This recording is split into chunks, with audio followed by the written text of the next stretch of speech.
$500. That's you can make you can make more than what somebody is making in a month, Yeah. right? Or 2 weeks, or, on a biweekly cadence, or daily. So the fact that you keep that in perspective, like $500 a day.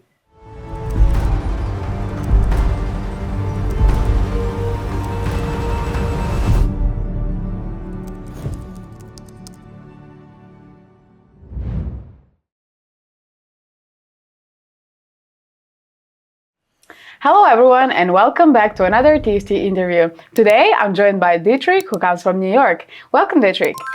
Thank you, Anna. It's a pleasure to be here. I'm so happy to have you here as well. So, can you first tell us a little bit about yourself and what got you into trading? Yes, so my name is Dietric.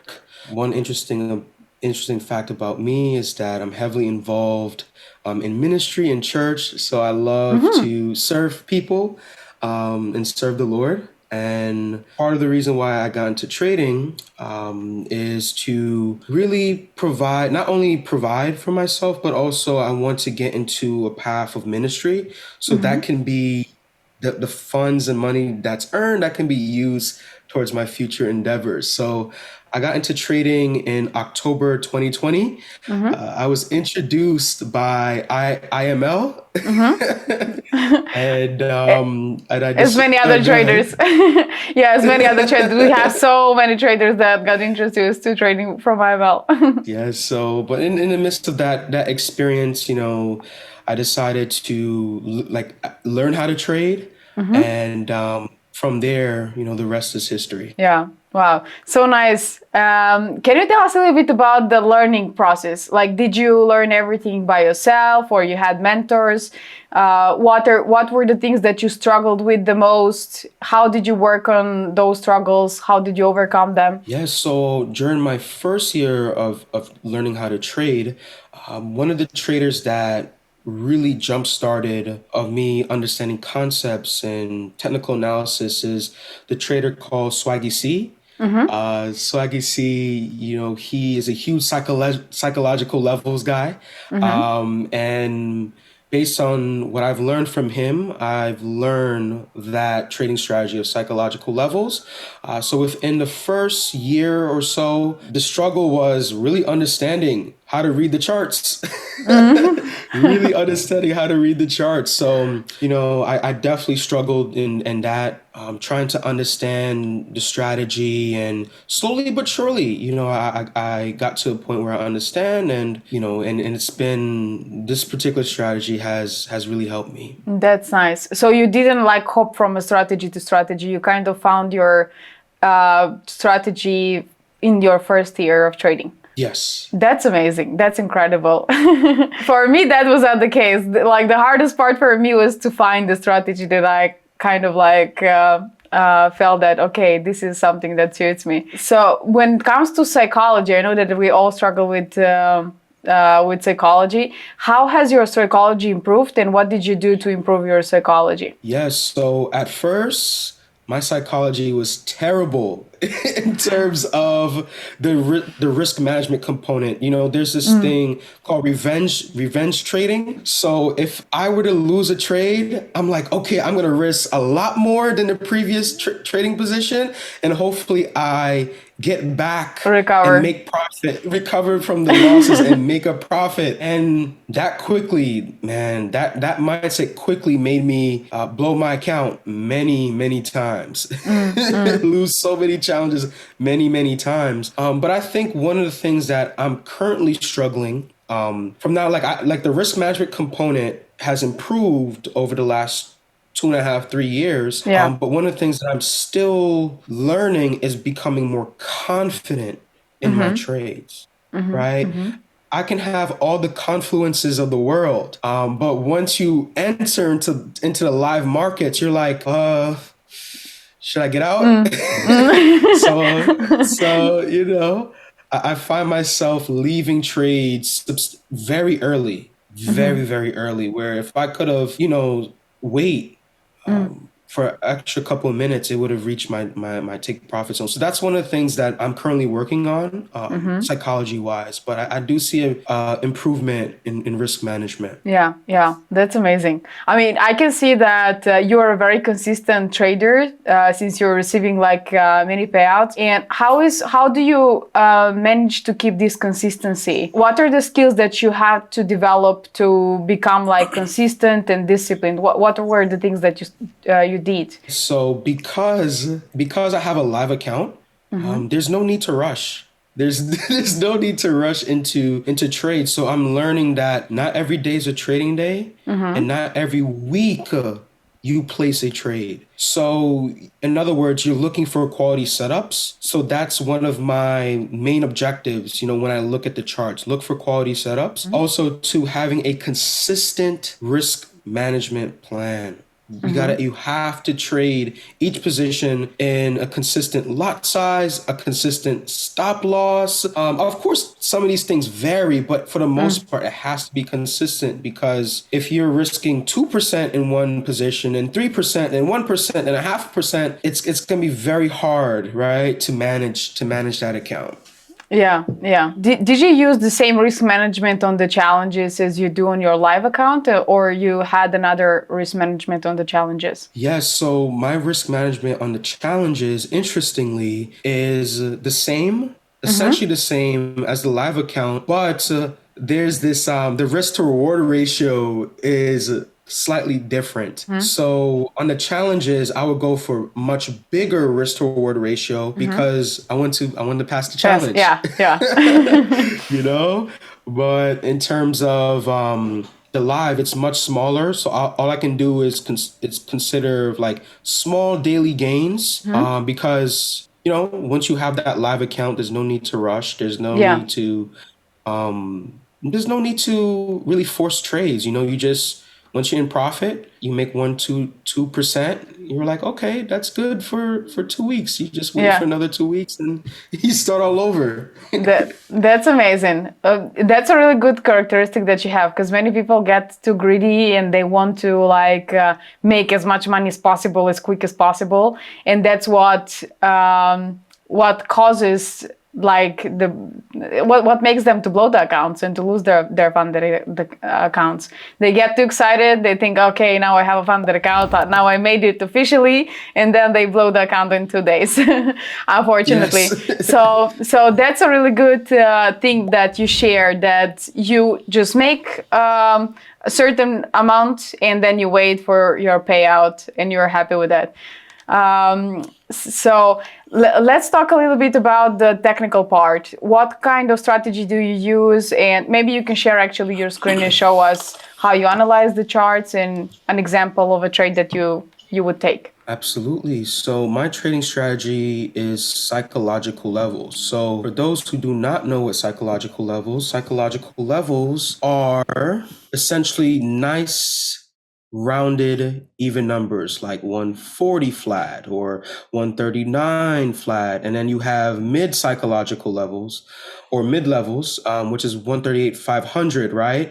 So essentially psychological levels are your major areas of support and resistance. So here's some examples. So this is how I would look at the charts. You can see right here, and this is just an example, that as prices approach to 145, that is an area of resistance because it rejects. So once it rejects, this is an indication, right, that prices are going to go to the downside, right? And as you can see with UJ, which is my favorite pair, it totally tumbled in the month of July, right? And also psychological levels is a great tool or great strategy to know appropriate market structure. You see that prices tested 137,500, thus creating it's creating a lower high, as you can see. So this gives you kind of an idea where markets can go, right? And you can take your sell and buy positions. But in terms of a particular trade that I took, in terms of how I can apply to this strategy, let's go to yesterday, and this was approximately right here. Is it 4 hour time frame that you go like as a?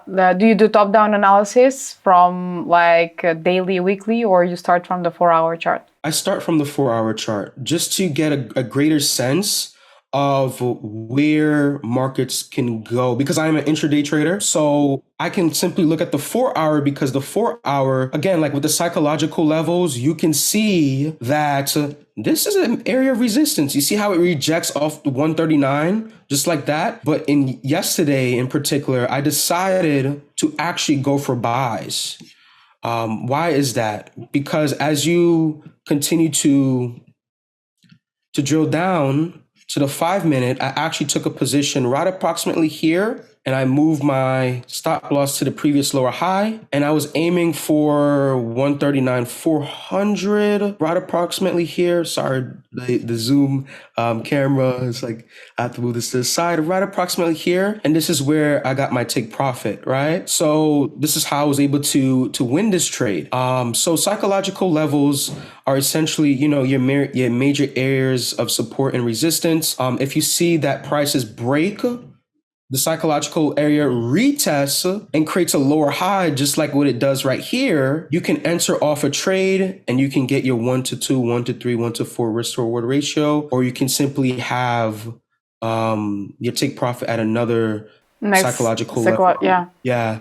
But in this particular case, it just completely tumbled down. You could have just secured your profits from here, right? You could have gotten your nice 30, 40 pips and call it a day, right? So that's essentially my strategy. Super simple. And do you wait for any like candle formation confirmation or not really? So it really depends. It really depends because if you're in a downtrend and I see like a hammer, right?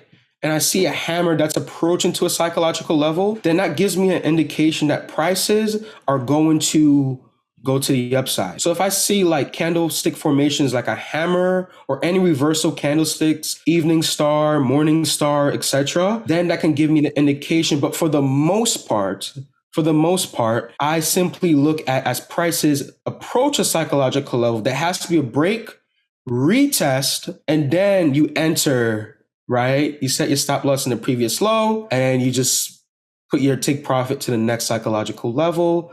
Or you can just do 1-3, 1-2, 1-3, 1-4 risk to reward ratio, and then execute the trade and just let it fly. Yeah. And about the exponential moving averages, do you use them for just like a dynamic support and resistance for the trend, or you use them for something else like a crossover confirmation or something similar? Yes, so I typically use the EMA on the 5 minute to indicate momentum. So if there is a crossover, right, that can give me an indication that, hey, this could be a good buying opportunity. As you can see right here, we see the crossover as it approaches to the mid psychological level. So you could have entered here, but because it was news release at 8:30, I was like, I'm not gonna really enter a trade, right? I'm not gonna risk it. So, but as you can see, the EMA crossover, there's an EMA crossover right around here. So that can give you an indication that you can go for buys, you can go for sells, but I usually use EMAs as it approaches to a psychological level to see if there's any momentum, and it gives me confirmation on that. Okay. So it's very simple, as I can see. You keep it simple. That's good. So you mentioned that USD JPY is your favorite pair, and I saw one more. I guess it's GJ, or it was something else. GJ, yes. Yeah. So how did you decide to stick to them? Well, when I was trading for a regulated broker, what they do is they share like historical data on your success rate on the pairs that you trade. And it just so happens that I have a high win rate when I trade UJ and GJ. And I start to, because primarily I was trading UJ, but there's a correlation because if UJ goes up, then GJ goes up, right? Yeah. So you can essentially trade any pairs, right? Because UJ and GJ, there's like a crossover around 8 to 9 o'clock Eastern Standard Time, right? So you can essentially trade those pairs during New York session. So that's the reason why I trade UJ and GJ. That's why they're on my trading view. Is it something with the volatility as well? Because I know that many people choose specific pairs because of the volatility. Yes, volatility, and also based on like how I train my eyes and how I know UJ. Yeah. I would say that UJ is pretty much consistent. It gives you beautiful market structure for the most part, you know. And when there's a breakout, UJ is really consistent. If it breaks out, prepare to hold that trade for a couple of days, couple of weeks, because it will really soar. It would Wow. really it would really get into a direction, Yeah, consistent direction for long term. that's nice. Is there anything that you wish you did differently, like that would make your journey like easier or smoother? That's a good question.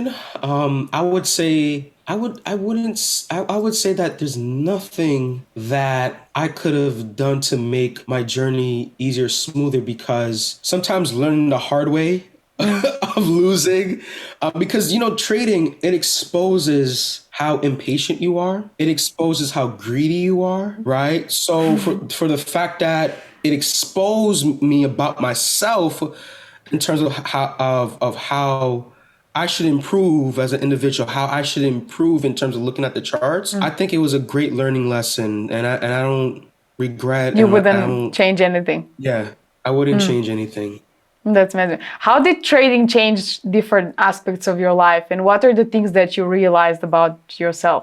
How did you change? Yes, so definitely the markets exposed how greedy I was. You We know? all are. Like I thought that I wasn't greedy, but I'm greedy as well.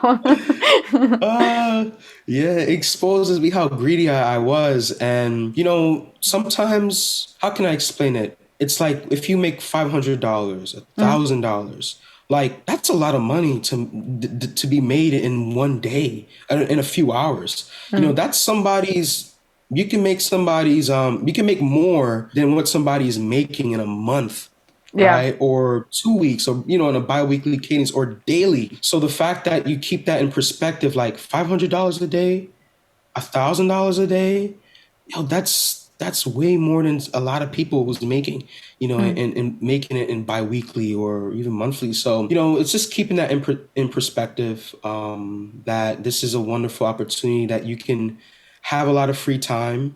Trading opens the door for a lot of free time. And as well as, it's a great skill to have. It's truly a great skill to have. yeah, definitely. Do you have like any other side hustles, or trading is the only source of income that you have? And do you think that it's important to have like a couple of sources of income as a trader? Yes, so at this particular moment, I am trading full time, but I would love to have a full time job on the side, because my goal is that I want trading ideally to be supplementary income. Yeah, Right, a side hustle, in which that whatever profits that I'm making, I can save it for a rainy day. I can invest towards a ministry yeah, that I want to, lead and build. So ideally, it's very important to have multiple sources of income, because it takes away that pressure, yeah. Yeah, because yeah. Did it have yeah. an impact on you? Like when you did you have a job when you started trading? When did you quit your job? Yes, so I had a job while I was trading, and definitely, trading on the side has eliminated that pressure. I decided to resign my job, a couple months ago in the month of May. So unfortunately, I wasn't paid, a couple months, and it took a toll, so I decided to say, why should I continue to work for free Yeah, yeah, yeah, where definitely. I could be, I could be looking for other opportunities, and I can just use trading for now, to hold me up. So it's Yeah. been good. It's been really good so far. Okay, because I thought that you just quit your job because you felt, okay, I'm confident enough to trade and have trading Uh, as a full-time job, but that was not the case for you. So I yeah. was gonna ask if if it had an impact of your trade of your performance when you stopped getting like income from another side, but that was not the case for you. Yeah. um, yeah, that's so sad. What are the things that you would tell to yourself with the experience and knowledge that you have now if you're about to start now? Like, what are the things that you would tell to go back in time and tell to yourself? Yes, definitely enjoy the learning process. Mhm. Take your time. You're not going to be a millionaire in 3 months. Yeah. You're not going to be a millionaire in 3 months, but also too, along the way, trading really reveals who you are. Mm. Reveals your weakness, and again, like how greedy and patient possibly who you are. And I would say just enjoy the process, because it's a discovery, it's a learning process of self. It's a learning process of this can really open a lot of doors for myself, or for you. Yeah, yeah, definitely. Do you have a daily routine that you're sticking to? Like, how do you manage to remain calm and focused? Do you have like any, except for like praying, or are there any other things that you practice on a daily basis that help you to remain focused and calm? Yes, absolutely. Taking morning walks Mm-hmm. before a New York session. That keeps me in a peaceful mindset.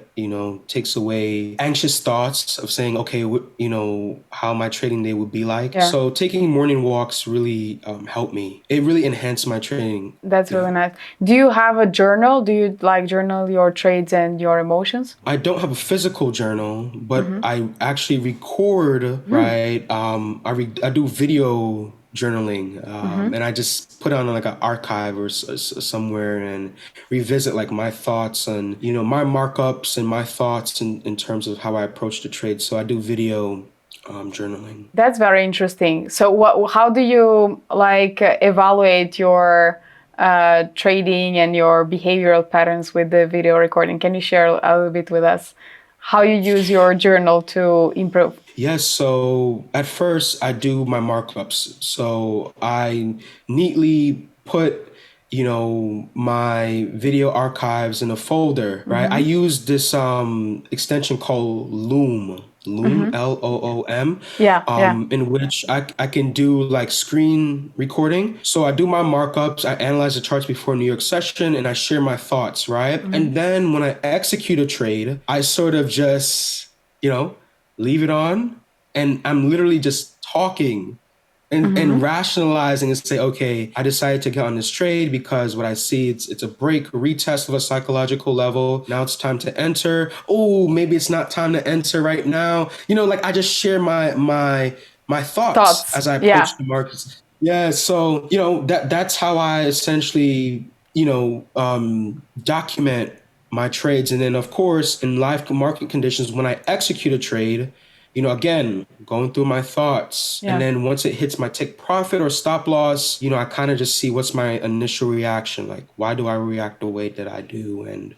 reflect whether I win the trade or not. So that's, video journaling really helps me to like take account of my thoughts. That's very interesting. And also, something that I usually talk about is about pattern recognition, both in the charts and in your behavior.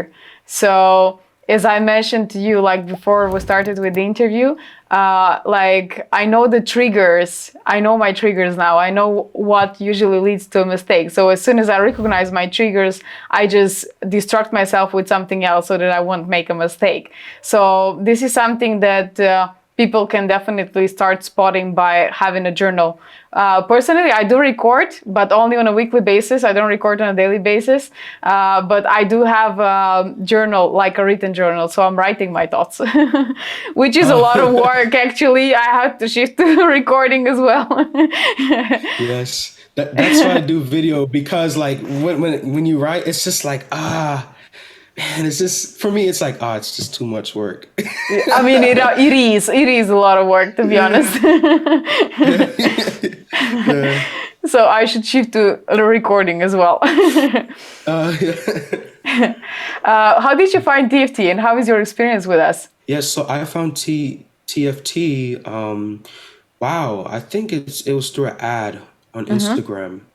And at first, I got into the prop firm space in March of last year. And at first, I was trying to go with FTMO. But I essentially found the funded trader through Instagram, through an ad. And I'm like, wow, they do promotions. I love the designs. I love the user experience. And I've been a TFT funded trader for quite some time. So, I absolutely love what you guys are doing. You guys are doing an exceptional job in the prop firm space. Thank you so much. And I'm so happy to hear that you have great experience. So what are the plans moving forward with trading and in general in life? Yes, so just keep being consistent. I want to essentially continue to build my capital. So far, I'm managing a $100,000 account. So I would love to continue to grow my capital. Ideally, again, I want to show this level of consistency where I'm confident, where trading can be full time. Completely full time, because now I'm searching for opportunities, right? Yeah. To the point where, again, like I really want to use my profits to fund the ministry that I would love to build. I would love to just focus on that, Yeah. because I just feel like I'm called to become a preacher. I'm called to, just serve the community. So that's like, and I feel like trading has opened the doors for me to have that time to devote and Yeah. what I truly want to do. That would be so nice. I hope that Yeah. everything is gonna go as planned. I'm crossing fingers for you. Yes. Any last words that you would like to share with us? I just like to say again, like this, thank you so much for the opportunity to share my journey. I have so much to learn in terms of who I am as a trader, my skill set, who I am as a person. And, this is part of the journey. So I cannot wait for what's in store. And once again, thank you so much for the opportunity. Thanks to you too, and thank you for sharing your journey. I hope that we will have a follow-up interview in the near future. I hope that you're gonna join the King's program, and yeah, I will be happy to have you again here and share the progress with our audience as well. Looking forward to it. It will be super cool to see you here again. And to all of you watching, thank you so much for watching. Don't forget to hit the like button, subscribe, hit the notification bell, and show us some love in the comments down below. Trade safe, and until next time.